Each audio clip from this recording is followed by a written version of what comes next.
All right, man. We in the building. Urban Artificial Intelligence Strategic Thinking Media Platform. Um, I got a lot of information in this show today, man. I'm not even gonna lie. It's a lot of information here, not a whole lot of time. But we about to jump right into it. Black Sam, Nipsey Hussle's brother, did an interview with Big Boy. All right. He did an interview with Big Boy.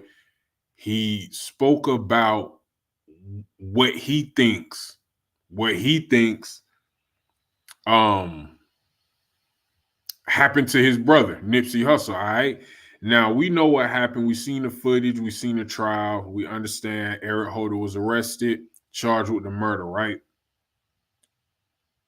Black Sam, Nipsey's brother, thinks it's a little bit deeper. All right, we're gonna watch some video, we're gonna listen to some stuff, and we're gonna talk, and we're gonna look at a thread on Twitter. That's just interesting to me. It's kind of conspiracy theory-ish, but it's interesting to me. And it just goes to show, you know, how leaders can be taken, you know what I'm saying, taken away from us, people who are powerful, people who really come from the bottom and they gain organic grassroots power and money and fame, and how they can be taken away, man. But let's jump right into it right now. Let's take a look at Black Sam interview speaking about the day that Nipsey Hussle passed. For me, without going into too many details, somebody come to the shop. They know we in the doorway. When Hustle pull up, we in the doorway. You gonna see me with a hoodie on, and I got a pistol on me. You gonna see one of the team members in the hoodie in the doorway with a pistol. That's protocol when Hustle pull up. So it's Sunday. It's busy in there. Why the niggas in there didn't follow the protocol? I wasn't there. Why they didn't follow it? Maybe they was fucking around helping the customer, doing some fucking customer service. This is what I'm thinking, trying to, you know, transition into some legitimate just selling clothes. But nobody was in the doorway. And from my understanding, old boy walked up with no shirt on first to check the scene because he know what's going on in that parking lot. And had a conversation. Probably seen nobody was in the doorways. Checked Hustle had on shorts. Checked everybody else. Left. They say came back with a red shirt on. Tiptoed through the alley and went right and started shooting. So to me, that's premeditated. Number one, there's no red shirts in the hood. You can't buy no red shirt. No liquor store sell no red shirt. Number two, when a nigga come through the alley with a red shirt, that's the throw off, or the Bloods did it, or the Inglewood families did it, or the BPS. That's the throw off, red shirt. So for me, he felt he was supposed to do a job, or somebody sent him or whatever, and he was nervous. He was supposed to hit that alley with that red shirt immediately, but he didn't do that. He came in and he wanted to check the scene. He wanted to make sure he wasn't getting into a shootout. And All right, so the part that most people was talking about there was him saying he believes that it looked like somebody had sent Eric Holder, all right? Because we all know what the story is supposed to be, all right? We know it was supposed to be Nipsey, call him, he's seen him, and this is a guy who grew up together. They in the same gang. The gang culture and politics is heavy in California. We know this. Nipsey had seen his name in some paperwork. He heard he was a snitch. Nipsey said, "Don't come around here no more." Or he either said that or he said, um you need to handle that or something. I've heard multiple things. I don't know exactly what was said, but he brought up the fact that Eric Holder was a snitch. All right. So that was the that was the initial story, right? And the reason that this is a big deal is because we haven't heard Black Sam speak on this from somebody who was there. Now, Loose Cannon and Whack 100, which we're gonna listen to in a minute, they've always said somebody sent Eric Holder because again, it was supposed to be even in court, the Eric Holder's lawyers. I don't know if he had public defenders or what. Eric Holder himself, his lawyers basically said it wasn't premeditated. It was like basically a crime of passion. He got so upset when Nipsey called him a snitch that he shot him. So he basically said, if he would have never called me a snitch, I wouldn't have shot him. I didn't come to the plaza. I didn't come to the Marathon store to kill Nipsey Hussle. We started talking. He called me a snitch. I went and got a gun and shot him because I was so mad that he called me a snitch. And I'm gonna keep it real. That story didn't sound right to me from the beginning. And I didn't really think about it any deeper because I don't know Eric Holder. You know what I'm saying? People in his hood obviously know him, but I don't know Eric Holder. If this is somebody that's not mentally healthy, then yeah, somebody saying something like that can cause you to shoot somebody. You feel me? If somebody, especially if it's true. You know what I'm saying? But I never kind of thought about it twice. It was shocking though when Nipsey Hussle died. It was shocking, but it was just a weird story that you was talking to this man 1 minute and then the next minute you were so mad that about what he said that you went back and got a gun and killed him.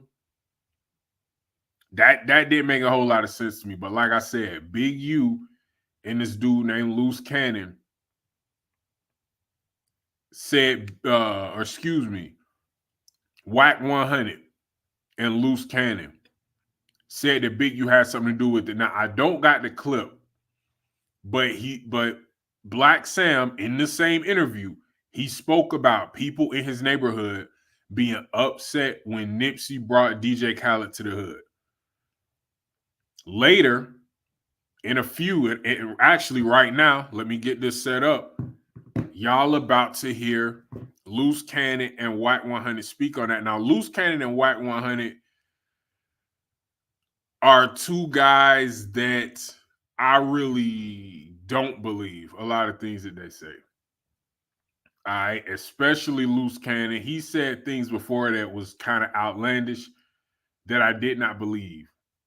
I didn't believe it at all. But he does have some credibility. Cause some of the things that he say are true. I'm not gonna go into a rabbit hole of his lies or truths or however you want to take it because it's not important. But we're gonna listen to some things that they had to say that was pretty interesting after this, after hearing what Nipsey Hussle's brother said.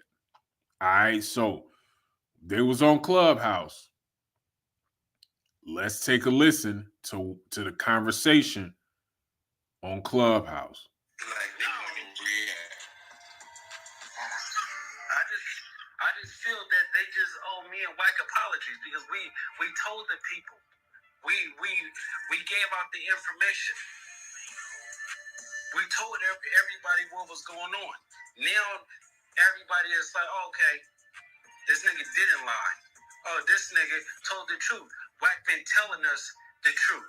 You get what I'm saying? Whack been warning us before I even start saying something. Bro, I put the text messages up. Go, did you ever see them text messages I put up? Now, he's talking about them saying that Big U had something to do with it because they have been saying that for a long time. and people believe that Black Sam is talking about Big U. You know what I'm saying? So,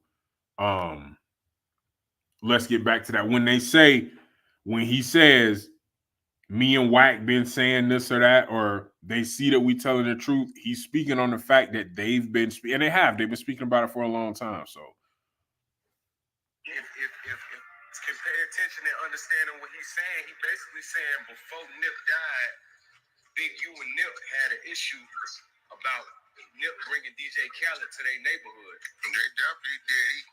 And Big U had him ran up out of there. Now you see what I'm saying? He sent the team over there. That's a fact. Now see, that dispels all the Big U been saying all this time. Bro, me and nephew ain't had no problem. Me and nephew was cool. What I've been telling you, bro. You been saying that, bro. Bro, you gotta saying that. Go, listen to me. This is how this works. I want you to really think about two different mountains, two different motherfucking gangs, right? But you got two who got the say-so of each of their gang, right? And you got a problem on his mountain, but everybody watching him. But he has safe passage to go from the Blue Mountain to the Red Mountain and have a conversation. Who you think know everything? Right. You know everything, bro. Bro, you gotta watch that interview, bro. Like I'm telling you, in the next few hours, between today and tomorrow, gonna be on it. Big U. We was finna run it, Ghost. So you already know. You already know what I was doing. Listen to me, Ghost. I know everything.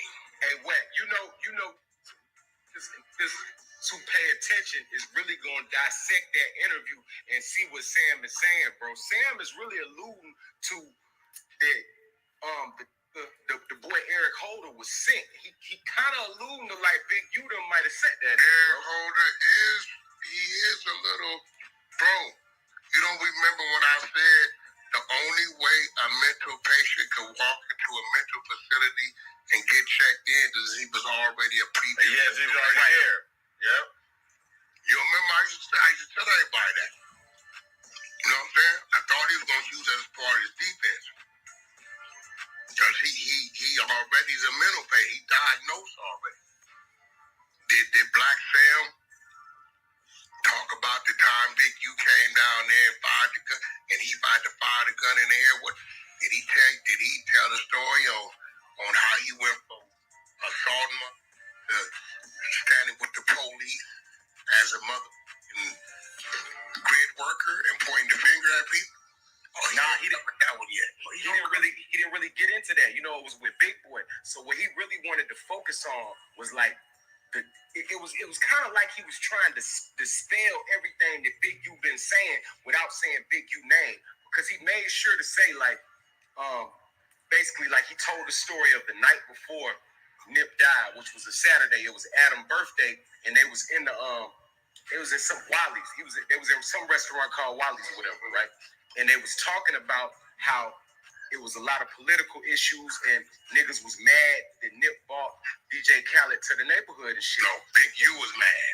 Yeah, exactly. That's what I'm saying. But that's what Big U name, but that's what he was saying. But what is he mad about? That's what he meant. Oh no, listen. He said a team over there on him about it.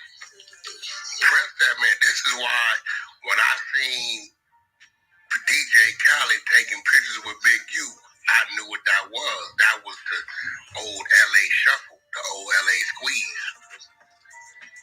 Go through him. He's saying, nigga, Nipsey, you can't bring nobody over here without clearing it through me. Nipsey said, nigga, who is you? You gotta remember, Nipsey did a whole diss song on Big U. You heard the song before, right? Facts, I heard that shit. Wait, but what Black Sam and Big U already into it? No, Black Sam was into it because of what he did to his brother. Okay. Did he talk about facts? all right, so basically what you heard there was and we're gonna get into the fat situation in a minute, but what you heard there was just the tension that was going on between Big U and Nipsey. Nipsey brought DJ Khaled to the hood. Big U ain't like that. He wanted Nipsey to clear it with him. He wanted people to come to him for permission to bring rap stars to the hood, of course, so he could try to extort them. All right. From what I'm hearing and the things that I'm reading, Nipsey wasn't like that. You know what I'm saying? Nipsey wasn't going to extort you. He wasn't going to, try to scare you or bully you into support him or giving him money. That wasn't his style. That might be Big U style though. You know what I'm saying? That might be Big U style. And they, it was a power struggle within the gang. You know what I'm saying? From what I'm hearing now, it was, and this is all on Clubhouse. So all this is on YouTube. If y'all want to go, just type in Loose Cannon and Whack 100 conversation about Big U on Clubhouse. It's on YouTube. Now, it was a situation with a dude named Fats. We about to get into that now, all right? And that kind of has a little bit of the same. It's all connected, all right? Big U and Nipsey Hussle's relationship has been turbulent. It was turbulent for a long time. And even now, when you hear the way Big U talk about Nipsey, he kind of still seem like it's something he hasn't forgiven him for, even though the man is not here anymore. You know what I'm saying? So let's get into the Fats issue.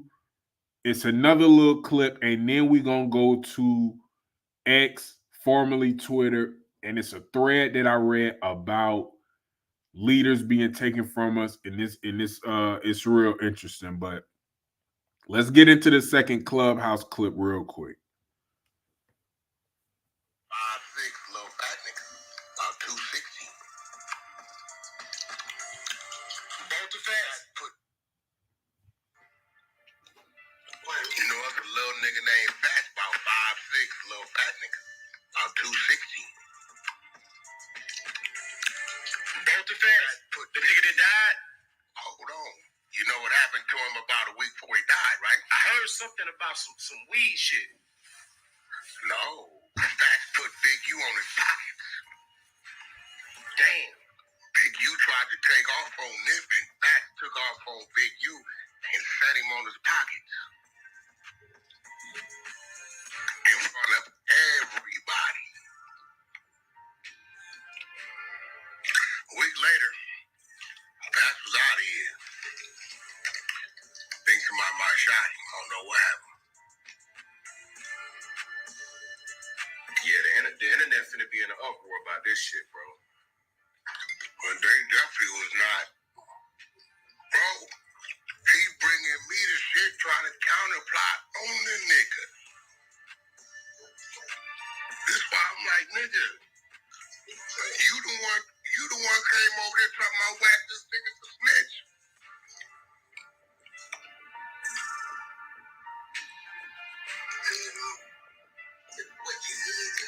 Yeah. Get down with Nipsey. Because Nipsey was fucking his baby mama while he was in jail. Other nigga took the fade for Nipsey. Nipsey didn't want to fade. Nigga named Eddie Boy. Not the Eddie Boy y'all been hearing about. Eddie Boy whooped the nigga. Right? Eddie Boy in jail right now for a body. Right? On the nigga. Actually, I'm lying. Yeah, Eddie Boy went to get out with him, and the nigga whooped. Eddie Boy whooped the nigga. He got out for him for Nipsey. Nipsey didn't want to trade with the nigga. Right? The nigga come back, kill Eddie Boy. Right? This same nigga that came over to get out with Nip, because Nip fucked his baby mama, they was boys before he left, while he was in the joint. Big U had the nigga on the phone when he talking to the police, and Nip said, if anything happened to me, if I come up dead, cuz did it and said his name. That's how Big U got back in there with Nip and got him to start doing what he wanted him to do with the black belt and letting that go.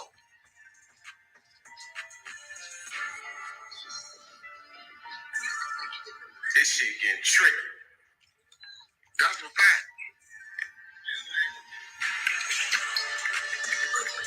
They know what the fuck going on. So wait, let me ask you this though. What you think? Because you know it's been some years and shit, right? What you think Sam motive is now to go ahead and like shed light on this shit now though? Sam, nigga, because he see niggas is believing the bullshit, bro. You didn't see that clip we put up on live?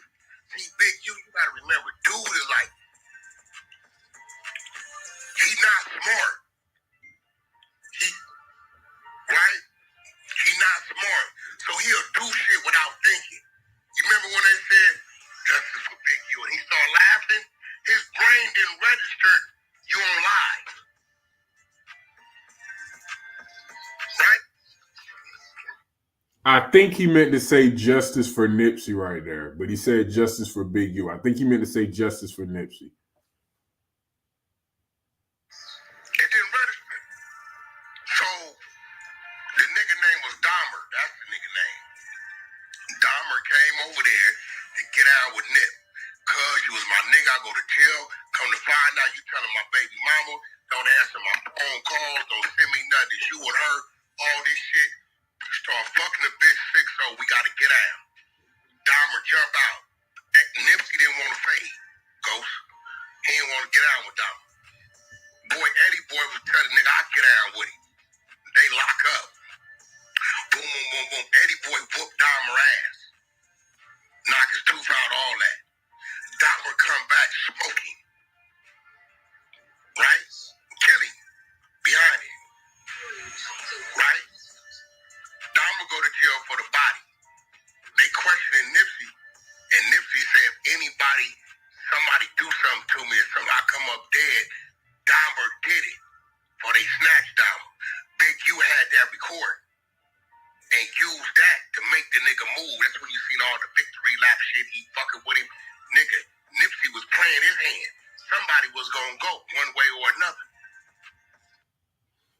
Okay, now that is a crazy story, man. I know that might not be super clear, but that's kind of crazy. That's a crazy sequence of events. Now, I don't know how Whack 100 knows all this. I'm going to try to do some research and confirm that. But just a basic rundown of that, a dude who was friends with Nipsey Hussle, supposedly his homeboy in the same gang, he went to jail. Nipsey started dealing with his baby mama. He gets out. He wants to fight Nipsey. Either Nipsey don't want to fight him or Nipsey homeboy step up and fight him. Nipsey homeboy wins the fight. The guy comes back and kill Nipsey homeboy. Of course, he's going right back to jail. So, nigga, you got upset about this female who was smashing people while you was in jail, and you get mad and you kill somebody over the situation. Guess where you're going? You know what I'm saying? You're going back to jail. Okay, not smart. So he goes back to jail.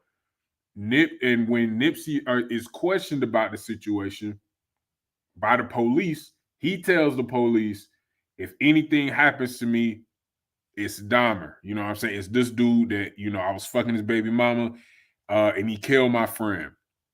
Now Nipsey didn't tell because he was already arrested for the murder, but that still doesn't look good if this is true. We don't know if this is true. But if this is true,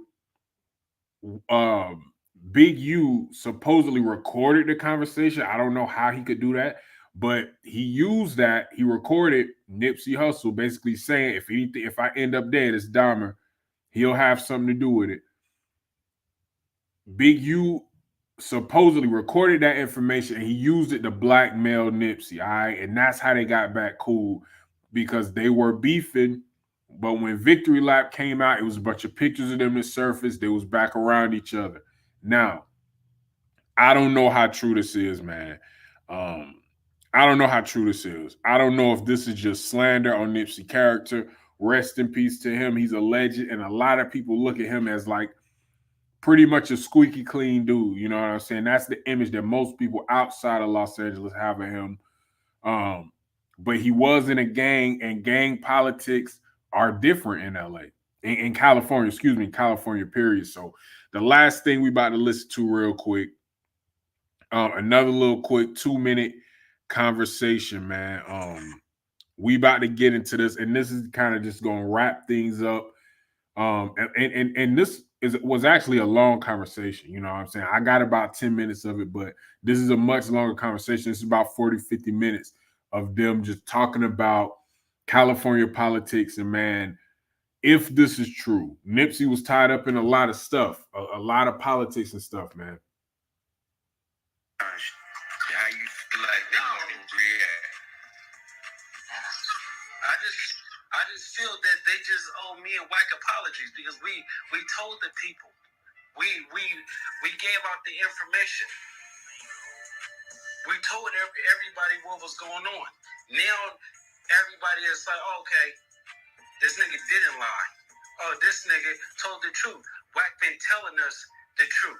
You get what I'm saying? Wack been warning us before I even start saying something. Bro, I put the text messages up. Go, did you ever see them text messages I put up dated 30-something days after Nipsey got killed, nigga? This nigga sending me the contracts to go after his fate.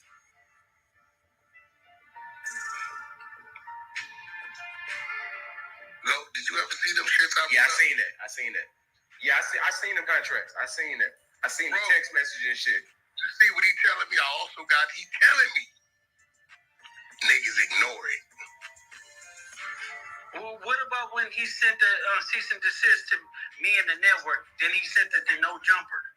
He didn't want no evidence because he knew Black Sam was gonna come out and say something. Bro, I'm never sending the cease and desist if it don't exist. Period.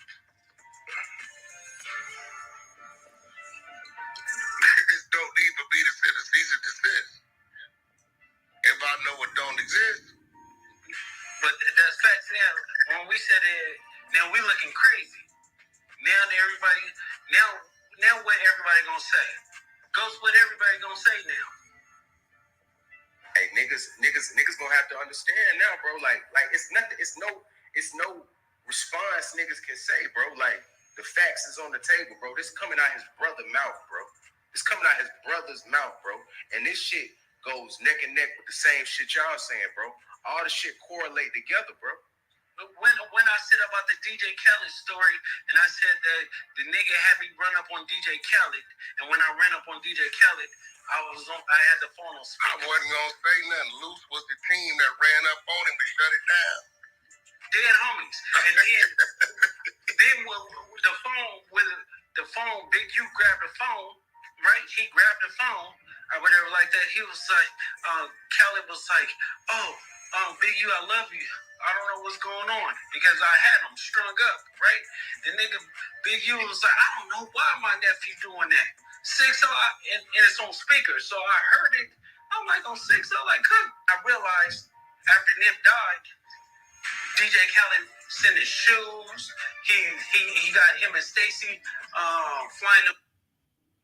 All right, so what Loose Cannon was basically saying right there is Big U instructed them to run down on DJ Khaled, and when DJ Khaled called Big U was basically saying, I don't know why they doing that to you, man. I don't know why they pressing you. I don't know why they showing, aggressiveness towards you, even though he had just told him to do it. You know what I'm saying? So this is crazy, man. You know what I'm saying? This Black Sam interview is really, in my opinion, this is gonna open up a can of worms, man. I think that everybody is gonna go back and start dissecting Nipsey and Big U's relationship, because we knew it was something weird there. We knew it was something going on. But this just kind of proves it, man. And before I get up out of here, I want to talk about this is a thread from Twitter, right? All right, this is a thread from Twitter that it just shows every all the people who was leaders, who was powerful grassroots leaders who had an organic following. Something crazy happened to them. And it's kind of no way everybody from rappers to political people. And let's start from the beginning. I'm not going to read this whole thing, but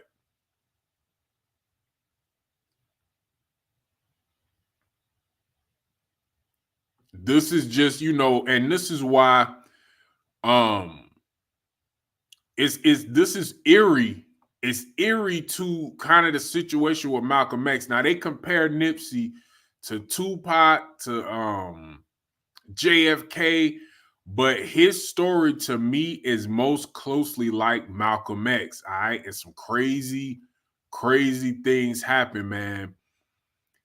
This whole thread is by Master Student, man. Master Student on X. It's Musician Bills. Go check this thread out, and it's basically talking about if you have heard the story of Malcolm X, right? Malcolm X, Farrakhan, both products of Elijah Muhammad. If you know what happened with that, Malcolm X, Elijah Muhammad was accused of doing some things with women in the Nation of Islam. Elijah Muhammad was accused of doing some things with the ladies in the Nation of Islam. Malcolm X told the media about it. Farrakhan didn't want him to come forward. When he came forward and he told the people about it, people thought that Malcolm X should have handled that personally. Now, we see here all the things that Malcolm X did. He pimped, he ate pork, he sold drugs, he robbed people. And we know this. But I just want to play this part. When Malcolm X started to become when he started to kind of think outside of the Nation of Islam too, while holding a lot of their core values, when he separated from them, he kind of got cool with Martin Luther King. All right.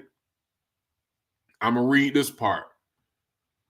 The feds start watching Malcolm in the early 50s as all Black leaders were under investigation without knowing. Even Dr. King, a peaceful marching churchman, had his phone tapped and hotels bugged until the day they were assassinated because they both were fans of communism. And in America, communist talk is always a threat. As they grew more popular, they would need to be monitored, all right? The government was watching both of them for a long time. As the years continue, Malcolm's star only rises more and more. He almost is becoming the face of the nation, it seems. Elijah is more quiet and less in the public eye, but Malcolm is seen everywhere, and he's opposite of Dr. King outside of communist talk. He believed you should hit the police back if they hit you, and you should not ask for things, but take them if you have to. And many street guys in the Black community take a liking to Malcolm because they can identify with the street nigga in Malcolm. Although he's a cleaner version, he's still got the fire in him, all right? This is kind of how people see Nipsey. A polished businessman, but he was still from the streets, all right? And I want to play this video, all right? That's him.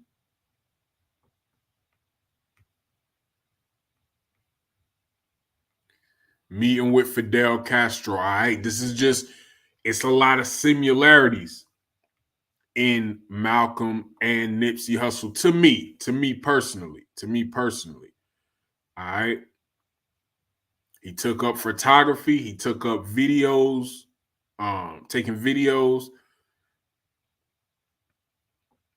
Malcolm was silenced once for speaking to media too much after being asked not to, and that JFK happened 1963. JFK is publicly assassinated. It's a sad day for the country, and about white Americans mourn, even many Black Americans like JFK.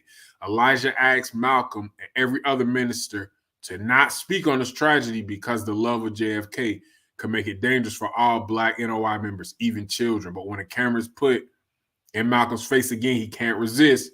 Malcolm says the chickens came home to roost, deliberately going against Elijah. He's quickly silenced again. See, couldn't nobody really control. Malcolm hates it. Malcolm wants to say what he wants to say when he wants to say it. All right. So he basically took a shot at the government. All right. That's basically what he was saying. That's him with Fidel Castro.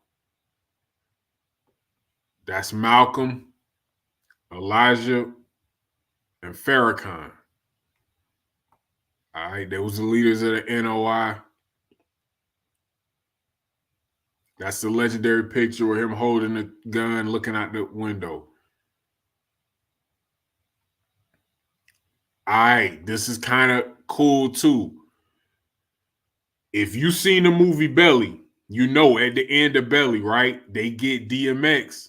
The feds, the police, they recruit DMX when he get out of prison. They try to get him to kill a minister. DMX has to infiltrate the NOI so he can get close to the minister and kill him. But we all know, as this picture shows us, he holding a gun right here at the very end of the movie when he about to kill the minister. He can't do it, and he hugs the minister because he's learned. He fell in love with the knowledge. He fell in love with the actual religion, all right? And that kind of has to do with, you know, they got another black man to try to kill him, the minister. You know what I'm saying? They didn't send a white dude in there to do it. They got another black man to do it. And I know this is a movie, I get it, but it's still a lesson. Look, Malcolm X murder. Who murdered Malcolm X? Other black people that the government hired. All right, other black people. They're gonna get other black people to take you out, or they're gonna get people of your kind to take you out. It's never gonna be, you know what I'm saying, like with Nipsey, either with Big U or even a higher power. I'm not saying the government had Nipsey killed, but I'm saying Eric Holder was working for somebody, and Eric Holder was a Rolling 60s Crip. So he was one of, you know, he was in the same gang as Nipsey. All right, this is the last thing we're gonna look at before I get up out of here. I'm gonna get you. Okay. And I'm not gonna be there. I love you. I don't even want to take a chance of my heart changing. So I went to Chicago. And when they came and they told me Malcolm's been killed today, I got back on the plane and came back here. Malcolm was killed because of another brother named DePinto. A lot of people thought he was African, but he was East Indian. He was born in Nairobi. He's the one that changed Malcolm's head from black nationalist to Pan-Africanism and made that connection from here to there. And the government said, we can't let this happen. He's the one that persuaded Malcolm when he went to Africa and stayed 7 weeks and met with all the real leaders. And then he's the one that discussed with Malcolm of bringing racism to the doorsteps of the U.S. And as Malcolm was being shot dead in New York City, DePinto was being gunned down in Nairobi. At the same time, that's weird. All right. Same time. All right. Same time.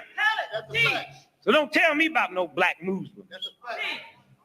The same time. Same time.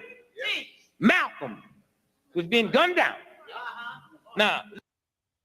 Okay, so there you go. Another weird coincidence. This is the dude, P.O. Pinto. He was killed February 25th, 1965. Malcolm, or 21st, 1965. Malcolm X was killed February 21st, 1965. Look.